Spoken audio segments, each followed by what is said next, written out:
Chapter 1. "You make sure you pick me up at quittin' time," Nadine's father said as his truck bounced through the gravel lot of Monroe Sawmill where he worked. He parked in the shade of the barking shed, twisted his wrist, and yanked the key from the ignition of his old Ford pickup. The engine shuddered and died, and he handed the key to his daughter. "I won't be late," Nadine promised. His father winked at her. "That's my gal." Nadine's fingers curled over the collar of her father's dog, Bonanza, who lunged for the door and whined as George Powell climbed out of the cab and walked toward the office where he'd punch in before taking his shift in one of the open sheds. "Hold on a minute," she told the anxious shepherd. "We'll be home soon." Thinking of the Powells' rented house caused a hard knot to form in her stomach. Home hadn't been the haven it had once been, and the chords of discontent in her parents' marriage had, in the past months, become louder. Sometimes Nadine felt as if she were stranded in the middle of a battlefield with nowhere to turn. Every time she opened her mouth to speak, it was as if she were stepping on a verbal and emotional minefield. Squinting through the dusty windshield, she tried not to think of life back at the house by the river, concentrating instead on the activity in the yard of the mill. Trailer trucks rolled through huge chain-link gates, bringing in load after load of branchless fir trees, and a gigantic crane moved the loads to the already monstrous piles in the yard. Still other cranes plucked some of the logs from the river to stack them into piles to dry.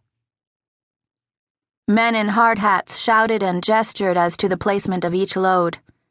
One by one the logs were sorted, their bark peeled, and the naked wood squared off before it was finally sawed into rough-cut lumber, which was stacked according to grade and size.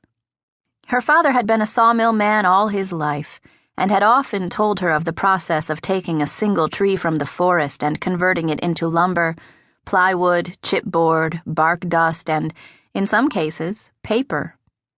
George Powell was proud of the fact that he came from a long line of sawmill men. His father had worked in this very mill, as had his grandfather. As long as there had been Monroe Sawmill Company in Gold Creek, a Powell had been on the payroll. From the corner of her eye, Nadine saw a car roll into the lot, a sleek navy blue convertible. So shiny that the finish looked wet as it glinted in the sunlight, the Mercedes was visibly out of place in an assemblage of old pickups and dusty cars. The sports car looked like a thoroughbred sorted into a field of plow horses by mistake. Nadine slid over to the driver's side of the truck and, while petting Bonanza, studied the driver as he stretched out of the leather interior. He was tall, but young, probably not yet 20, with thick, coffee-colored hair that had been ruffled in the wind. His eyes were hidden behind mirrored sunglasses, and he slung a leather jacket over his shoulder. Nadine bit her lip. She didn't have to guess who he was. Hayden Gareth Monroe IV, son of the owner of the mill. She'd seen him years before when she was still a student in Gold Creek Elementary. He'd lived here for a short time, the only son of rich parents.